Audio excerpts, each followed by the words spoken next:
Jutaan masyarakat menyuarakan Kang Deddy Mulyadi RI 1, Kang Deddy Mulyadi Presiden 2029. Banyak juga yang nggak sabar, ingin Kang Deddy Mulyadi hari ini juga jadi presiden, tahun ini juga jadi presiden. Gak sabaran banget ya. Karena Kang Deddy Mulyadi bukan sembarang pejabat, bukan sembarang pemimpin. Lagi-lagi Kang Deddy Mulyadi selalu responsif terhadap aspirasi rakyat. Kerjanya nyata, bukan omon-omon, bukan pencitraan. Dalam beberapa pidatonya juga Kang Deddy Mulyadi membongkar kebusukan para pejabat bermental korupsi. Saya yakin Bapak Presiden Prabowo dan para menteri, para pejabat lainnya kagum kalau mendengar Kang Deddy Mulyadi berpidato ini. Penasaran? Mari kita tonton dulu pada video berikut ini. Cekidot. Tidak semua para gubernur tuh baik, tidak semua wali kota tuh baik. Yang tidak baik banyak, yang koruptif banyak. Warga Jawa Barat aya nu apal teu, aya nu sadar teu. Deddy Mulyadi belakangan ieu bener-bener masih pisan dikritik ku para pengkritikna. Baheula mah nu kritik Deddy Mulyadi teh cukup ku kritikus lokal we nya. Tah ayeuna mah kritikus nasional oge asup ka Jawa Barat. Apal teh kunaon? Tah, alasanana poe ayeuna loba pisan pajabat anu kasinggung ku cara kerjana Deddy Mulyadi. Ieu kahijina. Loba pisan pajabat nu kecewa ku Deddy Mulyadi. Bener, karena Deddy Mulyadi. Itu apa sih yang menjadi kesalahan fatal kita ini? Kesalahan fatal kita masalah energi misalnya. Sentralisasi PLN yang dilakukan sejak era dulu. Berdampak apa? Biaya listrik mahal. Kenapa biaya listrik mahal? Karena negara pengelola listrik melakukan hal yang aneh-aneh. Gimana anehnya? Bendungan Cirata listriknya dikirim ke Bali. Berapa pasang tiang listrik yang disebutnya Badegar, orang Sunda bilang sutet, meliputi berapa ribu hektar dan melewati berapa ribu kilometer. Kemudian yang di bawah Cirata dapat listrik dari mana? PLN. Listriknya dari mana? Dikirim dari Banten. Tenaga listriknya apa? Batu bara. Kemudian di daerah terhampar apa? Listrik-listrik yang dibangun dari air. Kemudian listrik-listrik yang dibangun di air ini kemudian diambil oleh orang-orang yang punya duit, dikomersialisasikan, dibangun listrik yang 3 megawatt, yang 5 megawatt, di mana-mana tersebar, yang di desa-desa itu dijual lagi ke PLN. Dari PLN nanti dijual lagi ke warga yang ada di situ. Padahal negara kalau mengambil inisiatif mikrohidro itu dibangun oleh desa-desa dengan dana desa, didampingi oleh ahli-ahli di bidang pembangunannya, mereka tinggal terima hasilnya. Di seluruh Indonesia itu terhampar apa? Rakyat punya kemandirian energi, rakyat punya kemandirian air. Dan mohon maaf, kalau ngomong perang, Indonesia sulit dikalahkan. Kenapa?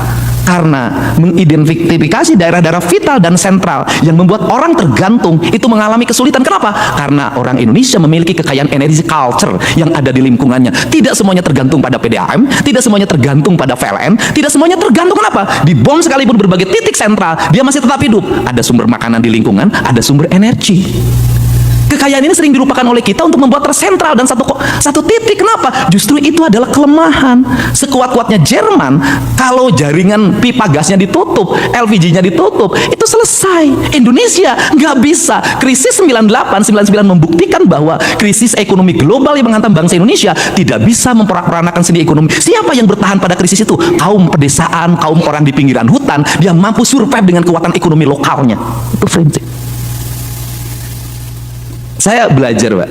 Saya kemarin ke Aceh, saya ke Sumbar, kemudian ke Sumut. Saya pelajari kenapa ketika dihantam air, dihantam lumpur, kok mudah sekali. Karena tidak ada pohon lagi, yang ada perkebunan sawit. Sawit itu nggak bisa lagi tahan terhadap gelombang, terhadap lumpur, terhadap getaran. Dia bukan pohon untuk melindungi, tapi dia pohon manja untuk dilindungi. Dia ngambil air, dia harus dipupuk. Beda dengan hutan, dia tidak perlu air menghasilkan air, dia tidak perlu pupuk, dia menghasilkan pupuk. Dari situ masyarakatnya tidak punya ketahanan lagi. Kenapa? Lingkungannya tidak ada lagi sumber pangan. Kenapa? Sungainya sudah tercemar.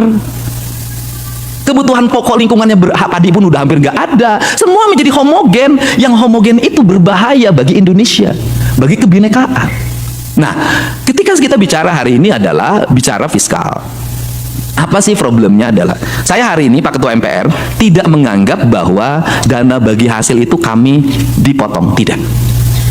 Kami menganggap dana bagi hasil pajak itu adalah ditunda pembayarannya. Kenapa ditunda? Karena itu hak yang diatur oleh undang-undang.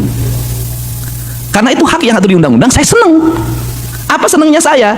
Kami efisien nih sekarang. Pegawai kami setengahnya kami bekerja di rumah.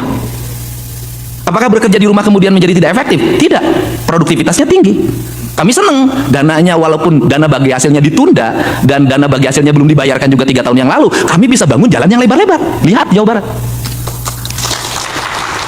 Kami bisa pasang PJU di seluruh jalan. Kami bisa menggratiskan sekolah SMA dan membangun puluhan ruang kelas, ratusan ruang kelas baru, dan membangun puluhan unit sekolah baru. Kami seneng. Kenapa? Karena saya bisa efektif kemana-mana, nggak usah pakai mobil dinas, nggak usah pakai duit APBD untuk perjalanan dinas. Karena dari 1,5 miliar dipotong tinggal 100 juta. Setahun itu perjalanan dinas gubernur Jawa Barat itu per tahun 100 juta. Mungkin jauh dibandingkan dengan Dirjen Penerimaan Keuangan. Dan kami setiap hari berhadapan dengan apa? Dengan masalah, Pak. Masalah apa? Rumah roboh harus dieksekusi, dibangun hari ini. Jembatan roboh harus kami eksekusi hari ini. Dan kami hari ini sudah merambah saja. Bukan yang kewajiban provinsi, yang kewajiban nasional pun kami bangun. Jalan di Kerawang karena sudah berpuluh-puluh tahun macet. Padahal itu kawasan industri, penghasil pajak yang tinggi bagi nasional. Kemudian jalannya tidak dibangun-bangun, jembatannya tidak dibangun. Kami hari ini bagi dua. Jembatan 250 miliar dibangun oleh provinsi, jalannya 40 miliar dibangun kabupaten. Gerbang tol Karawang Barat dan Karawang Timur kami bangun. Dan kami hari ini membantu pemerintah untuk mengembalikan aset PJT 2 dalam bentuk sungai yang disewa-sewakan oleh warga yang itu ratusan miliar. Kami berhadapan dengan siapapun untuk dikembalikan kepada negara, sungainya difungsikan. Aset BBWS yang hari ini menjadi bantaran sungai, menjadi banjir, kami bongkar, kami kasih santunan warganya, kami pindahkan. Kami lakukan itu. PTPN, hubungan antara ATR BPN dengan PTPN, izin lokasinya nggak keluar-keluar, HGU-nya puluhan tahun nggak keluar, kami bereskan. Kenapa? Kami tidak memandang pusat dan daerah, kami memandang ini adalah negara kesatuan Republik Indonesia. Dan kami tidak ngomong biaya. Bahkan saya menawarkan, pengacaranya saya siapin, dampingin, kami berhadapan. Setiap hari kami harus ngurusin apa? Geng motor. Anak-anak yang mengalami problem lingkungan, kena ke HIV segala macam, kami selesaikan itu semua.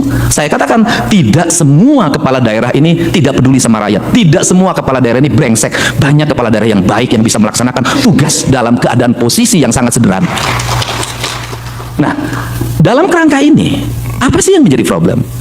Problemnya yang berikutnya adalah daerah tidak membelanjakan uangnya dengan baik sesuai dengan yang diberikan. Bukan salah daerah. Saya berikan contoh. Kalau kabupaten kota belanjanya salah, tidak efisien, tidak tepat, tidak sesuai dengan kebutuhan publik, yang salah gubernur. Karena tidak bisa APBD dilaksanakan kalau tidak mendapat evaluasi gubernur. Maka gubernur punya instrumen untuk, Anda sekolah yang harus banyak belanjanya, Anda jalan yang harus banyak belanjanya, Anda adalah daerah aliran sungai banyak belanjanya, ini belanja perjalanan dinasnya kebanyakan, ini biaya seminar-seminarnya kebanyakan, ini ongkos kantornya kebanyakan, ini tunjangannya kegedean. Gubernur punya otoritas untuk itu. Apa problem selama ini? Problem selama ini adalah gubernur memeriksa anggaran kabupaten kota administratif. Evaluasinya administratif. Saya jadi bupati lama, saya baca, bukan isinya yang dibaca, administratif saja, tidak pada substansi. Maka gubernur Jawa Barat hari ini adalah substansi. Saya pakai ketentuan 7,5% dana APBD harus untuk infrastruktur jalan, karena kebutuhan di Jawa Barat adalah jalan.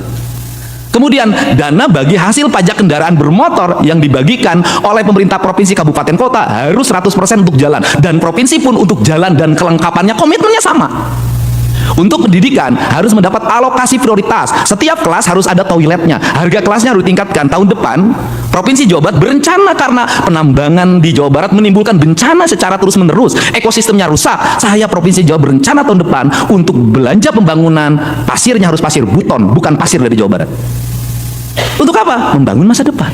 Bangunan yang kokoh, karena pasirnya kualitasnya makin menurun, nggak bisa lagi diandalkan. Nah, ini kemudian kalau gubernur salah dalam membelanjakan, tidak tepat dan tidak sesuai dengan sasaran, yang salah Mendagri. Kenapa? Kan evaluasi gubernur itu di Mendagri.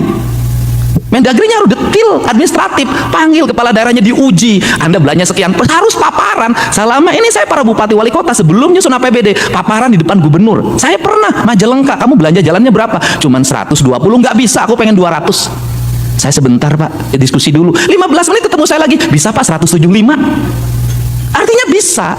Nah, instrumen ini harus dibangun berdasarkan apa? Bukan berdasarkan struktur kekuasaan, bukan berdasarkan struktur jabatan, tapi pendekatan emosional, di mana para gubernur nanya ke daerah, kamu masalahnya apa, di mana? Saya bisa bantu di mana? Sama juga daerah terhadap pusat. Dua-duanya membangun hubungan emosional. Kan kita ini satu keluarga. Ya kalau salah ya benerin, dijewer, kita bersedia. Ini cara membangun hubungan kerakyatan yang dipimpin oleh hikmah kebijaksanaan dalam permusyawaratan perwakilan. Inilah prinsip dasar Indonesia. Nah, untuk itu hari ini maka kita masuk ke fase Pak Mekeng. Saya sampaikan, Kota Banjar itu kemarin tuh udah cerita mau nangis sama saya. OPD-nya Pak sudah nggak ada kegiatan sama sekali. Kami itu kegiatannya cuma satu Pak, 20 miliar dari provinsi bangun jalan. Hanya itu. Nggak ada plat, nggak ada. Nah, ini kenapa terjadi dan kami menyadari apa? Ya sudah efisien. Kami efisien Pak. Sudah kalau mau ditanya efisien di Jawa Barat, efisien. Sudah nggak ada lagi mau dicari pun. Di Jawa Barat ini sehari ini belanja makan minum pun hilang Pak, nggak ada. Jadi kalau nanti bertamu di Jawa Barat, jangankan di hotel Pak, datang makan siang pun udah nggak ada. Kami siapkan air putih aja. Kami berkomitmen untuk negara karena kami udah digaji. Nah, kemudian tetapi saya punya harapan. Kenapa? Setelah kami efisien, kami masih bisa membangun. Itu bisa dilihat misalnya anggaran infrastruktur jalan dulu Pak sekitar 400 kan. Sekarang jadi justru dengan dipotong 2,458 triliun, kami malah menjadi 4,1 triliun. Semuanya naik, tinggi, naik. Semuanya mengalami kenaikan. Tetapi memang ada pos yang hilang sama sekali. Tidak ada. Jadi kegiatan di provinsi, kegiatannya hanya tersentral di 5. 1 di sekolah, pendidikan. 2 di kesehatan. 3 di infrastruktur jalan. 4 di infrastruktur irigasi. Yang kelima di energi, PJU, dan berbagai kegiatan lainnya yang menjadi penunjang infrastruktur. Di luar itu sudah tidak ada lagi kegiatan sosialisasi, fasilitasi, nggak ada lagi, hanya menikmati gaji dan tunjangan. Itu pun kami lagi berstrategi hari ini, berstrategi. Nah, ini didorong. Nah, semua itu kemudian pada akhirnya apa harapan dari pemerintah Provinsi Jawa Barat dan Kabupaten di Jawa Barat terhadap kebijakan fiskal? Harapan kami adalah pemerintah ini punya penilaian. Mendagri, Kementerian Keuangan itu punya audit dan BPK punya audit. Auditnya bagaimana? Kalau yang provinsi, kabupaten, kotanya sukses, ya harus disupport. Dia sukses membangun, dia efisien, pembangunannya sangat baik. Angka indeks pembangunan manusianya naik, indeks kesehatannya naik, indeks ekonominya naik. Kemudian dia menjadi penunjang terhadap pertumbuhan ekonomi nasional. Jawa Barat 5,2%. Artinya ya harus disupport. Ini adalah otonomi yang sukses. Ini didorong. Kemudian mereka yang inefisien, pemborosan anggaran, koruptif, ya itu harus dievaluasi. Dengan apa? Dikasih pendampingan untuk diarahkan agar belanja ke depan jauh lebih baik. Kalau misalnya tidak lebih baik juga, diambil saja kewenangannya oleh pemerintah pusat, dikerjakan oleh pemerintah pusat. Tidak semua daerah dibikin menjadi sama. Ini problem. Kenapa? Negeri dibangun berdasarkan sistem, bukan didasarkan pada keinginan. Ini. Nah, kemudian hari ini kita punya harapan. Harapannya apa? Problem kita ini adalah sentralisasi. Problem sentralisasinya apa? Saya berikan contoh, Pak. Buat saya sering terus ke Pak Mekeng. Pabrik di Jawa Barat tuh banyak banget loh, Pak. Kawasan industrinya terhampar.